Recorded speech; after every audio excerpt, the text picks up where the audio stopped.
मेरे छोटे भाई बहन, तो कैसे हैं आप लोग और कैसी चल रही है आपकी बोर्ड 2026 की तैयारी।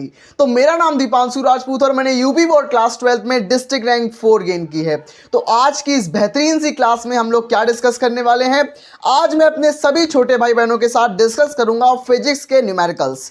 आज मैं आपको विद्युत आवेश तथा क्षेत्र, स्थिर विद्युत विभव एवं धारिता और विद्युत धारा यानी कि तीनों चैप्टर्स के मोस्ट इंपॉर्टेंट न्यूमेरिकल्स को डिस्कस करेंगे।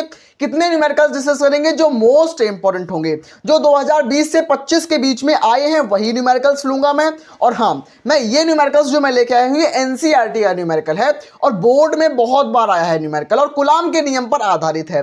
तो आपको मैं कूलाम के नियम पर आधारित न्यूमेरिकल्स की प्रैक्टिस भी करा दूंगा और जो इंपॉर्टेंट न्यूमेरिकल्स हैं जो बोर्ड 2026 में आने वाले हैं वो न्यूमेरिकल्स करा दूंगा। यहीं से पूछेगा न्यूमेरिकल्स, मतलब जैसे न्यूमेरिकल्स मैं बता रहा हूं यहीं से आएंगे। यहां पर वैल्यू जो है ये वैल्यू बदल सकती है, लेकिन न्यूमेरिकल नहीं बदलेगा। न्यूमेरिकल्स यहीं से आएंगे लेकिन थोड़ी बहुत वैल्यू चेंज हो सकती है। तो आइए शुरू करते हैं, सारे न्यूमेरिकल्स को डिस्कस करते हैं। आगे बढ़ने से पहले मैं आपसे रिक्वेस्ट करता हूं कि प्लीज एक लाइक कर देना, अगर आप नए आए हैं तो सब्सक्राइब कर लेना। आइए डिस्कस करते हैं न्यूमेरिकल करने का तरीका मैंने आप सभी भाई बहनों को पहले ही बता दिया है कि न्यूमेरिकल कैसे किया जाता है। न्यूमेरिकल करने की टेक्निक क्या होती है, अगर आपको नहीं करना आता तो मैं आपको बताता हूं। 4 टेक्निक अगर आप यूज करोगे तो आपका आंसर 100% सही आएगा। क्या 4 टेक्निक्स हैं? पहली टेक्निक क्या है कि क्वेश्चन को केयरफुली रीड करो, मतलब हमें क्या प्रश्न दिया जा रहा है उस प्रश्न को अच्छी तरीके से हमें पढ़ना है, पढ़ना हमें केयरफुली है, ठीक है। तो इसमें हम पढ़ रहे हैं कि वायु में 30 सेंटीमीटर दूरी पर 2 छोटे आवेश रखे हुए हैं और जिनमें क्रमशः 2 गुणा 10 की घात -7, इसको अंडरलाइन कर लो। उसके बाद 3 गुणा 10 की घात -7 आवेश है।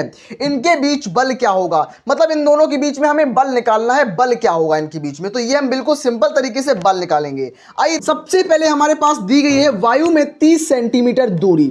तो दूरी हमें सबसे पहले दी गई, सबसे पहले हमें जो वैल्यूज दी गई हैं उनको हम लिख लेंगे, उसके बाद हम निकालेंगे हमसे पूछा क्या गया है। तो हम क्या लिखेंगे, हमें दिया है हमें क्या दिया गया, हमें दिया है। इस तरीके से ही न्यूमेरिकल हम सॉल्व करते हैं। दिया है, इसमें हमें क्या दिया गया है, इसमें हमें आर की वैल्यू यानी कि हमें दूरी दी गई है, दूरी यानी कि आर। तो आर बराबर हमें कितना दिया गया है, 30 सेंटीमीटर। लेकिन हम कभी भी वैल्यू को सेंटीमीटर में नहीं रखते, हमें हमेशा वैल्यू को मीटर में चेंज करना पड़ता है। तो 30 सेंटीमीटर को हम मीटर में चेंज कर लेंगे। कैसे करेंगे आइए दिखाता हूं। तो 30 का गुणा हम कर देंगे 10 की घात -2 से। अब ये मीटर में चेंज हो चुकी है, तो हमें सेंटीमीटर में वैल्यू दी गई थी, अब सेंटीमीटर से हमने इसको मीटर में बना लिया। अब हम इसका यूज करेंगे। उसके बाद मेरे पास आवेश दिए गए हैं। पहला आवेश मेरे पास ये है, यानी कि मेरे पास Q1 आवेश ये है, Q2 आवेश ये है, यानी कि मेरे पास Q1 आवेश एक होगा, एक मेरे पास Q2 आवेश होगा। तो मेरे पास Q1 आवेश कितना होगा, 2 गुणा 10 की घात -7 कूलाम। तो मेरे पास Q1 आवेश कितना है कि 2 गुणा 10 की घात -7 कूलाम, ठीक है। मेरे पास Q2 आवेश कितना है, 3 गुणा 10 की घात -7 कूलाम, 3 गुणा 10 की घात -7 कूलाम। इनके बीच लगने वाला बल हमें निकालना है, यानी कि F हमें निकालना है। एफ फोर्स, हमें फोर्स फाइंड करना है, ठीक है। के की वैल्यू क्या है हमें पता होती है। के बराबर क्या होता है, के बराबर होता है 9 × 10⁻⁹ 9 × 10⁻⁹। ये मेरे पास के की वैल्यू होती है। अब हमें पता चल गया है, हमारे पास सारी वैल्यू आ चुकी हैं। अब हम सिंपल तरीके से कूलाम का नियम लगाएंगे। कूलाम के नियम का सूत्र जो होता है उससे ही तो हम बल निकालते हैं ना, तो बल वहीं से निकालेंगे। कैसे निकालेंगे, सूत्र लिखेंगे। सूत्र मेरे पास क्या होगा, F बराबर क्या हो जाएगा, F बराबर के Q1 × Q2 upon R square. F बराबर के Q1 Q2 upon R square. इस तरीके से मेरे पास सूत्र है। अब इससे हम बल निकालेंगे। अब सभी की वैल्यू लिखेंगे, यानी कि F बराबर क्या हो जाएगा, के की वैल्यू क्या है, 9 × 10⁻⁹ क्या है मेरे पास, 9 × 10⁻⁹ है। उसके बाद Q1 की वैल्यू क्या है मेरे पास, Q1 की वैल्यू मेरे पास है 2 गुणा 10 की घात -7। कितनी है मेरे पास, 2 गुणा 10 की घात -7 है।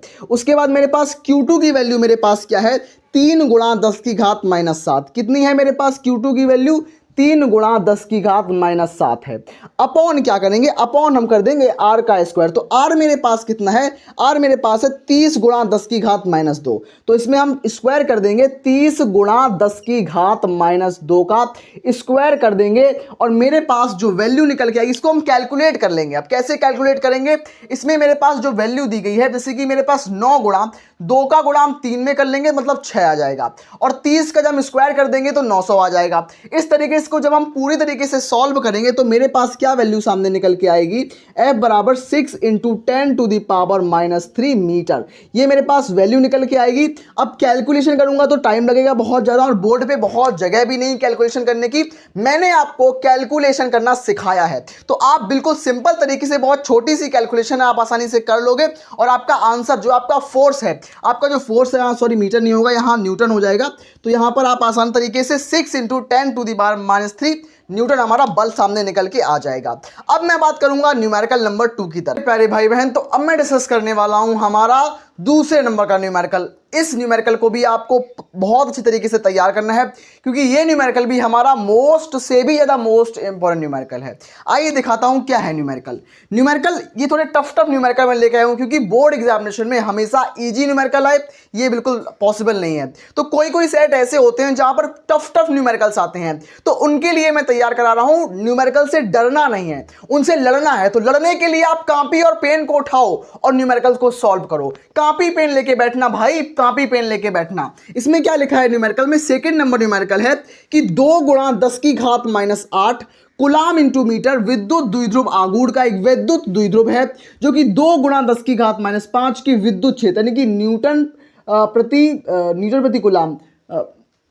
प्रति कुलाम, यानी कि मैं दोबारा से इसको पढ़ता हूं कि 2 गुणा 10 की घात माइनस 8 कुलाम इंटू मीटर विद्युत द्विध्रुव आघूर्ण का एक विद्युत द्विध्रुव 2 गुणा 10 की घात माइनस 5 के विद्युत क्षेत्र में 30 डिग्री कोण पर झुका हुआ है। तो विद्युत द्विध्रुव की स्थितिज ऊर्जा और बल आघूर्ण ज्ञात कीजिए।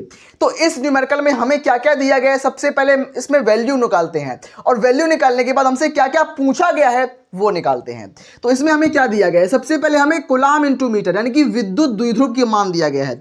तो विद्युत द्विध्रुव का मान क्या है हमारे पास, विद्युत द्विध्रुव यानी कि P बराबर क्या होगा, P बराबर हो जाएगा मेरे पास 2 गुणा 10 की घात माइनस 8, यानी कि हमारे पास द्विध्रुव आघूर्ण का मान ये है, ये मेरे पास द्विध्रुव आघूर्ण का मान है।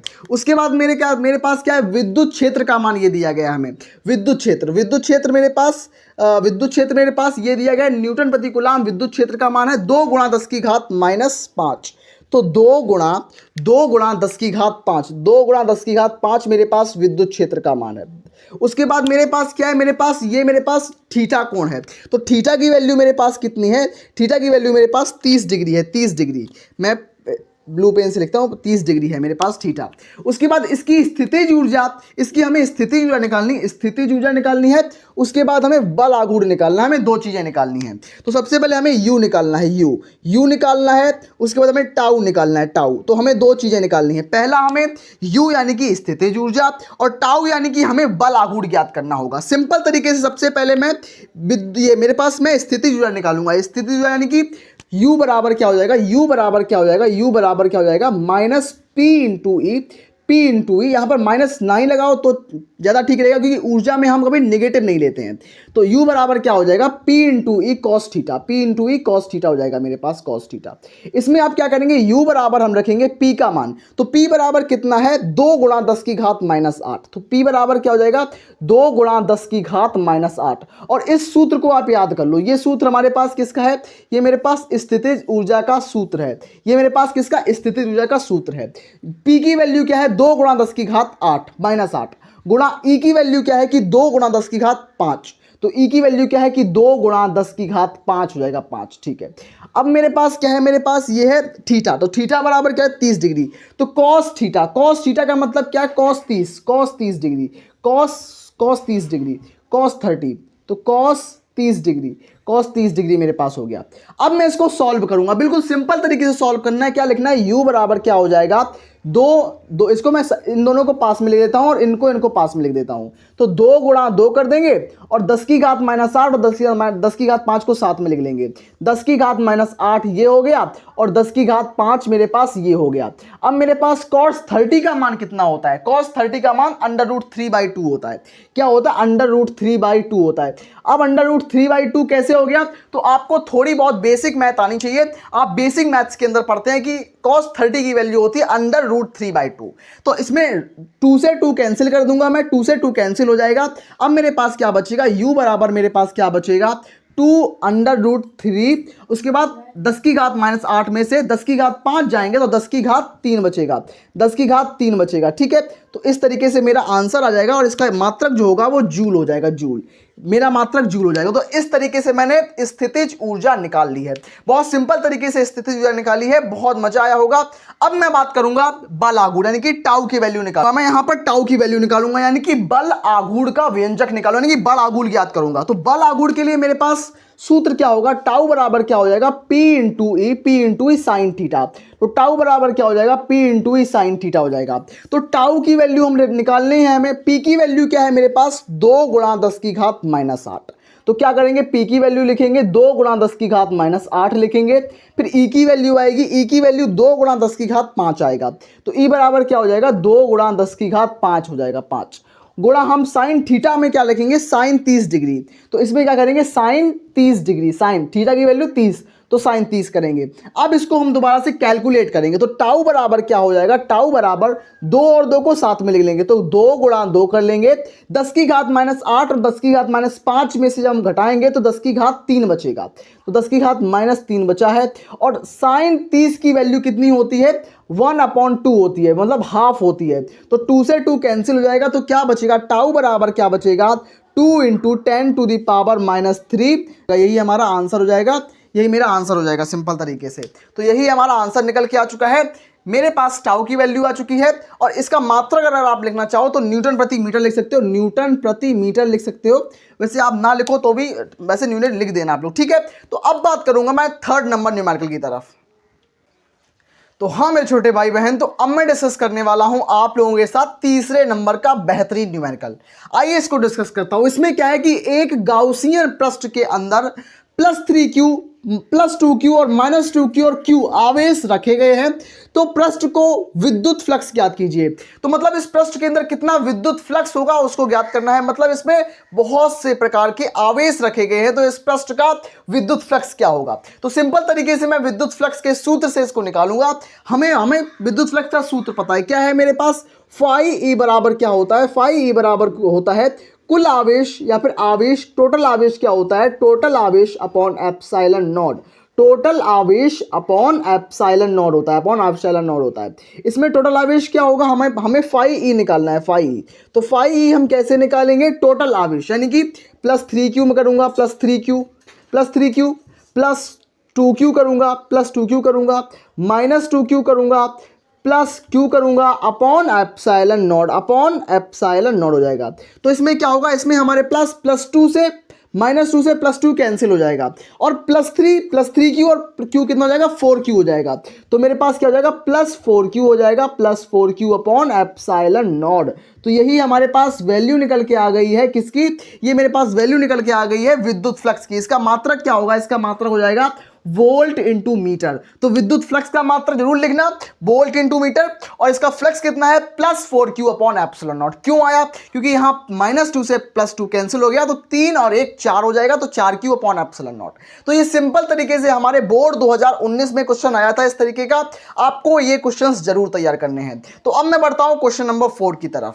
तो हाँ मेरे प्यारे भाई बहन, तो अब मैं डिस्कस करने वाला हूं हमारा 4थे नंबर का न्यूमेरिकल। ये न्यूमेरिकल भी मोस्ट इंपॉर्टेंट है और बोर्ड 2026 में आने के लायक है। तो आइए दिखाता हूं क्या है न्यूमेरिकल, कि 1 सेंटीमीटर त्रिज्या के गोले को 1 कूलाम आवेश देने पर उसके पृष्ठ पर विभव ज्ञात कीजिए। बहुत सिंपल सा न्यूमेरिकल है। इसमें क्या होता है, अगर आपके बोर्ड 2026 में आएगा तो 1 सेंटीमीटर यहां पर कुछ वैल्यू बदल देगा, 1 कूलाम की जगह यहां पर 10 कूलाम कर देगा। तो इस तरीके से वैल्यू चेंज होती है। लेकिन न्यूमेरिकल न्यूमेरिकल जो होता है वो पैटर्न यही रहता है, सॉल्व करने का तरीका यही रहता है। तो हमें क्या क्या इसमें दिया गया है, हमें दिया गया है 1 सेंटीमीटर त्रिज्या, यानी कि आर की वैल्यू हमें दी गई है 1 सेंटीमीटर, 1 सेंटीमीटर दी गई है।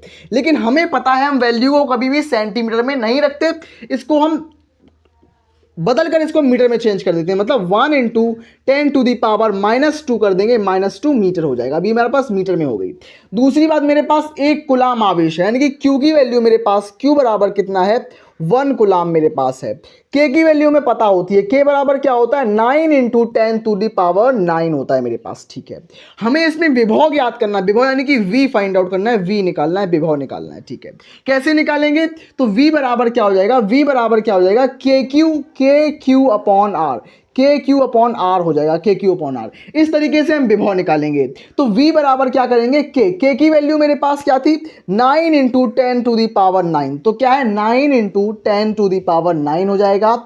Q की वैल्यू मेरे पास क्या है, Q की वैल्यू मेरे पास 1 कूलाम है, तो गुणा हम 1 से कर देंगे, 1 से गुणा कर देंगे, अपॉन R की वैल्यू क्या है मेरे पास, 1 गुणा 10⁻², तो क्या है, 1 गुणा 10⁻² है। अब ये -2 जो है वो ऊपर जाएगा तो +2 हो जाएगा, तो V बराबर क्या हो जाएगा, 9 गुणा 10⁻9 गुणा 10⁻2, तो 2 + 9 बराबर 11 हो जाएगा। तो 10 की घात टोटल मिला के मैं लिख सकता हूं 11, तो 10⁻11 मैं टोटल मिला के लिख सकता हूं। और विभव का मात्रक वोल्ट होता है। ठीक है, विभव का मात्रक वोल्ट होता है। अगर आपको विभव का दूसरा मात्रक पता करना है तो V बराबर क्या होता है, V बराबर W/Q होता है, यानी कि जूल प्रति कूलाम भी कर सकते हैं, या फिर हमारे पास जूल प्रति कूलाम करो या सीधा वोल्ट लिख दो, एक ही बात है। तो इस तरीके से मैंने इस न्यूमेरिकल को सॉल्व किया। अब मैं बढ़ता हूं हमारा आगे वाला न्यूमेरिकल सॉल्व करने। प्यारे भाई बहन, तो अब मैं डिस्कस करने वाला हूं आप लोगों के साथ 5वें नंबर का न्यूमेरिकल। मैं दोबारा से बता दूं, ये वही न्यूमेरिकल्स हैं जो बोर्ड 2026 में छपने वाले हैं। सारे न्यूमेरिकल्स यहीं से पूछे जाएंगे। मैं वही न्यूमेरिकल्स करा रहा हूं जो मोस्ट से भी ज्यादा मोस्ट इंपॉर्टेंट है। तो आइए डिस्कस करते हैं। ये क्या है, 5 एम्पियर की विद्युत धारा तार से प्रवाहित हो रही है, तो प्रति मिनट तार के क्षेत्रफल से गुजरने वाले इलेक्ट्रॉनों की संख्या क्या होगी। बिल्कुल सिंपल सा न्यूमेरिकल है। इसमें हमें विद्युत धारा दी गई है, यानी कि इसमें हमें I की वैल्यू यानी कि विद्युत धारा दी गई है, कितनी है, 5 एम्पियर है। 5 एम्पियर की विद्युत धारा इसमें है हमारे पास प्रति मिनट, यानी कि प्रति मिनट का मतलब हमें T टाइम दिया गया है। टाइम कितना है, मिनट, तो प्रति मिनट का मतलब 60 सेकंड। 1 मिनट में कितने सेकंड, 60 सेकंड, तो 60 सेकंड हो जाएगा इसका। ठीक है, तो क्षेत्रफल से गुजरने वाले इलेक्ट्रॉनों की संख्या यानी कि n हमें निकालना है, n हमें फाइंड आउट करना है। बिल्कुल सिंपल तरीके से करेंगे। हमें पता होता है, हमारे पास सूत्र क्या होता है, I बराबर क्या होता है, I बराबर Q/T होता है, I बराबर Q/T होता है। सिंपल तरीके से इस सूत्र से हमने ज्ञात करेंगे। और Q बराबर क्या होता है मेरे पास, Q बराबर क्या होता है, N × E होता है, आवेश के क्वांटमीकरण से।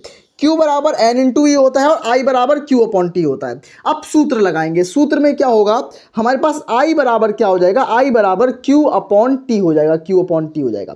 सिंपल तरीके से मैंने सूत्र लगाया। अब मेरे पास Q की जगह मैं क्या लिख सकता हूं, N × E। Q बराबर क्या होता है, N × E होता है। Q बराबर NE होता है, तो मैं यहाँ पर NE लिख दिया मैंने। तो इसमें मैं Q को हटा देता हूँ और NE लिख देता हूँ, इसमें सीधे NE कर देता हूँ, NE।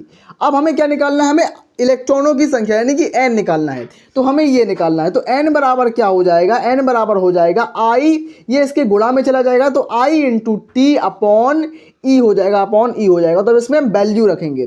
वैल्यू क्या होगी हमारी, I की वैल्यू, I कितना है मेरे पास, 5, I मेरे पास 5 एम्पियर है, गुणा T की वैल्यू कितनी मेरे पास, 60 सेकंड है, तो T की वैल्यू मेरे पास 60 सेकंड हो गई, अपॉन E की वैल्यू हमारे पास क्या होती है, 1.6 × 10⁻⁻19 कूलाम, -19 कूलाम होती। तो इस तरीके से मैं करूंगा।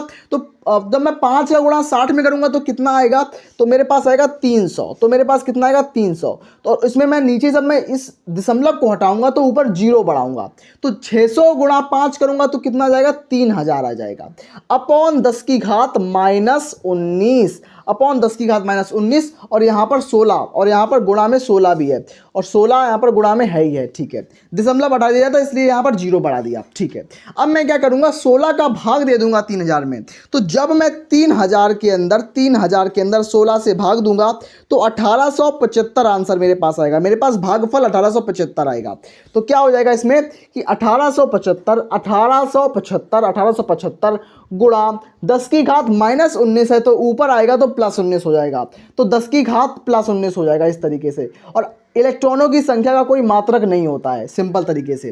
तो ये मेरे पास इलेक्ट्रॉनों की संख्या निकल के आ गई। कैसे आई है, मेरे पास I बराबर Q/T था तो Q की जगह मैंने N × E रख दिया। हमें N निकालना है तो N बराबर इसका मल्टीप्लाई इसमें कर देंगे तो I × T/E हो जाएगा। I बराबर 5 है, T की वैल्यू मेरे पास 60 थी, E की वैल्यू मेरे पास 1.6 तो दशमलव बढ़ाया 0 बढ़ाया तो 600 गुणा 5 बराबर 3000। 3000 बटे 16 गुणा 10 की घात -19 है ही है। इसका भाग करेंगे जब 3000 में मैं 16 से भाग करूंगा तो 1875 आएगा। 10 की घात -19 तो ऊपर जाएगा +19 हो जाएगा। तो सिंपल तरीके से मैंने आपको बताया कि कैसे हम इलेक्ट्रॉनों की संख्या ज्ञात करते हैं। तो अब मैं बात करता हूं न्यूमेरिकल नंबर 6 की। मेरे प्यारे भाई बहन, तो अब मैं डिस्कस करने वाला हूं हमारा 6वें नंबर का न्यूमेरिकल। तो आइए डिस्कस करते हैं 6वें नंबर का न्यूमेरिकल। ये हमसे क्या बोल रहा है कि एक तार का प्रतिरोध, मेरे पास एक लंबा तार है और उस तार का प्रतिरोध क्या है, 16 ओम दिया गया है। हमें पास 16 ओम का रेजिस्टेंस है, प्रतिरोध है, और इसे पिघलाकर पहले से आधी लंबाई का तार खींच दिया जाता है। मतलब मेरे पास एक तार है और उसके अंदर 16 ओम का प्रतिरोध है और उसको मैंने पिघला दिया, मेल्ट कर दिया और उसमें उसकी लंबाई का आधा कर दिया उसको, ठीक है, आधी लंबाई का तार बना दिया। और नए तार का प्रतिरोध क्या होगा, मतलब जो नया तार बना है उसका प्रतिरोध क्या होगा, तो इसको बिल्कुल सिंपल तरीके से मैं एक साधारण सूत्र के माध्यम से बताऊंगा, बिल्कुल ट्रिक के थ्रू बताऊंगा। और अगर आप बहुत लंबा फॉर्मूला करोगे तो बहुत लंबी कैलकुलेशन बन जाएगी, लेकिन मैं यहां पर बिल्कुल सिंपल तरीके से सिखाऊंगा। कैसे कि मेरे पास एक पुराना प्रतिरोध है, मतलब पुराना तार है जिसका प्रतिरोध 16 ओम है। मतलब पुराना प्रतिरोध मेरे पास क्या है, मेरे पास पुराना प्रतिरोध क्या है, मेरे पास पुराना प्रतिरोध यानी कि R। तो पुराना प्रतिरोध यानी कि हमारा ओल्ड रेजिस्टेंस क्या है, पुराना प्रतिरोध यानी कि R हमारे पास कितना है, R हमारे पास है 16 ओम। 16 ओम हमारे पास पुराना प्रतिरोध है। हमने कितना गुना कर दिया उसको, तो गुना हमने यानी कि N। तो गुना का मतलब क्या होता है, इसको कितने गुना मैंने लंबा कर दिया या कितने गुना मैंने इसको छोटा कर दिया, तो इसको आधा कर दिया मैंने। तो गुना का मतलब N, तो N की वैल्यू मेरे पास इसकी क्या होगी, हाफ कर दिया। आधा का मतलब हाफ कर दिया, 1/2 कर दिया। तो इसमें नए तार का प्रतिरोध क्या होगा, मतलब नया प्रतिरोध हमें निकालना है। नया प्रतिरोध यानी कि R डैश, नया प्रतिरोध यानी कि R डैश हमें निकालना है, फाइंड करना है। R डैश हमें फाइंड करना है। बिल्कुल सिंपल तरीके से मैं निकालूंगा, एक साधारण सूत्र के द्वारा निकालूंगा। क्या है सूत्र, मेरे पास है कि नया प्रतिरोध यानी कि नया प्रतिरोध बराबर क्या होता है, नया प्रतिरोध बराबर क्या होता है, बराबर N स्क्वायर, बराबर होता है N स्क्वायर इंटू पुराना प्रतिरोध। तो क्या होगा, नया प्रतिरोध यानी कि R डैश बराबर N स्क्वायर इंटू पुराना प्रतिरोध। तो नया प्रतिरोध यानी कि R डैश बराबर क्या हो जाएगा, N स्क्वायर इंटू R हो जाएगा। तो R डैश हमें निकालना है, N की वैल्यू मेरे पास क्या है, N की वैल्यू मेरे पास 1/2 है। N की वैल्यू मेरे पास क्या है, 1/2, इसका मैं स्क्वायर कर दूंगा, इंटू मेरे पास R की वैल्यू मेरे पास क्या है, 16 है। R की वैल्यू मेरे पास 16 है सिंपल तरीके से। तो इसमें जब स्क्वायर करूंगा तो R डैश बराबर आ जाएगा, 1 का स्क्वायर 1 रहेगा, 2 का स्क्वायर 4 हो जाएगा, इंटू मेरे पास 16 है। तो 16 4 का 16 टाइम्स जाएगा, मतलब 4 चौको 16 होता है, तो यहाँ पर 4 आ जाएगा। तो हमारे पास जो न्यू रेजिस्टेंस निकल के आएगा वो 4 ओम हो जाएगा। बिल्कुल सिंपल तरीके से मैंने आपको सिखाया कि नया प्रतिरोध बराबर क्या होगा, N स्क्वायर इंटू पुराना प्रतिरोध। तो इस सिंपल तरीके से आपको यूज करना है और आपको नए तार का प्रतिरोध निकाल लेना है। अगर यहाँ पर आधा बोला गया, अगर यहाँ पर 2 गुना बोला जाता तो यहाँ पर मैं इसकी जगह 2 कर देता। अगर यहाँ 5 गुना बोलता तो गुना में मैं 5 कर देता। अगर 10 गुना बोलता तो मैं 10 कर देता और सिंपल तरीके से इसको स्क्वायर कर देता। तो आपको 6वें नंबर का न्यूमेरिकल बेहद आसान तरीके से समझ में आया होगा। अब मैं बात करूंगा 7वें नंबर का न्यूमेरिकल। भाई बहन, तो अब मैं डिस्कस करने वाला हूं हमारा 7वां नंबर का न्यूमेरिकल। इसमें हमारे पास एक चित्र दिया गया है, ये फिगर दिया गया है और इसमें हमें I यानी कि विद्युत धारा को निकालना है। तो बहुत सिंपल तरीके से विद्युत धारा निकालेंगे। इस सर्किट के अंदर हमारे पास क्या है, हमें पता है कि I इनपुट मतलब आने वाली धारा, I इनपुट क्या होगा, I इनपुट बराबर होगा, I इनपुट यानी कि आने वाली धारा बराबर क्या होगा, I आउटपुट। आउटपुट का मतलब होता है जाने वाली धारा। मतलब इसमें इसमें जितनी धारा अंदर आएंगी, अंदर आने वाली धारा बराबर होगी बाहर जाने वाली धारा। जितनी धारा अंदर आएंगी, जितनी धारा आएंगी अंदर, उतनी बाहर जाएंगी। मतलब इसमें कितनी धाराएं अंदर आ रही हैं। पहली धारा तो ये अंदर आ रही है मेरे पास, ये धारा मेरे पास अंदर आ रही है, ये बाहर जा रही है, ये बाहर जा रही है और ये बाहर जा रही है। ये तो पूरा सर्किट हम बहुत आसान तरीके से देख चुके हैं। तो आई इनपुट में मतलब कितनी धाराएं अंदर आ रही हैं, तो आई अंदर आ रही है तो पहली हो जाएगी आई अंदर आ रही है, प्लस क्या हो जाएगा, प्लस 10 एम्पियर अंदर आ रही है, प्लस 10 एम्पियर अंदर आ रही है, 10 प्लस 10 एम्पियर अंदर आ रही है, ठीक है। बराबर क्या हो जाएगा, बाहर जाने वाली धारा, आउटपुट धारा कौन सी है, तो 4 एम्पियर मेरे पास आउटपुट है। 4 एम्पियर मैं सिंपल तरीके से केवल और केवल यहां पर यूनिट नहीं लिख रहा हूं, ठीक है। तो 10 एम्पियर प्लस इसमें 4 एम्पियर बाहर जा रही है, प्लस 6 एम्पियर बाहर जा रही है, प्लस 3 एम्पियर बाहर जा रही है। तो टोटल कितना हो जाएगा, टोटल हो जाएगा 13। तो इसमें आई बराबर आई प्लस 10 बराबर क्या हो जाएगा, बराबर 6 प्लस 4 बराबर 10, 3 13, तो बराबर 30 यानी कि 13 हो जाएगा। अब ये यहां पर पॉजिटिव में है तो यहां जाएगा, इससे हम पक्षांतर करेंगे तो नेगेटिव हो जाएगा। तो आई बराबर क्या हो जाएगा, 13 माइनस 10 बराबर 3। तो मेरे पास 3 एम्पियर इसका राइट आंसर आ जाएगा। तो मेरे पास इसके अंदर कितनी धारा का मान क्या होगा, इस वैल्यू का मान क्या होगा, मेरे पास 3 एम्पियर होगा। तो आपको बहुत आसान तरीके से किरचॉफ का जो लॉ है आपने लगाया होगा, आई इनपुट बराबर आई आउटपुट। इस तरीके से मैंने आपको बताया किरचॉफ का धारा नियम, कूलाम का नियम, जितने नियम से हो सकता है सारे नियमों से मैंने आपको क्वेश्चंस न्यूमेरिकल लगाने की कोशिश कराई है। अगर आपको क्लास अच्छी लगी तो एक लाइक करना, सब्सक्राइब करना बिल्कुल मत भूलना। मिलते हैं ऐसी अमेजिंग क्लास में, तब तक के लिए धन्यवाद।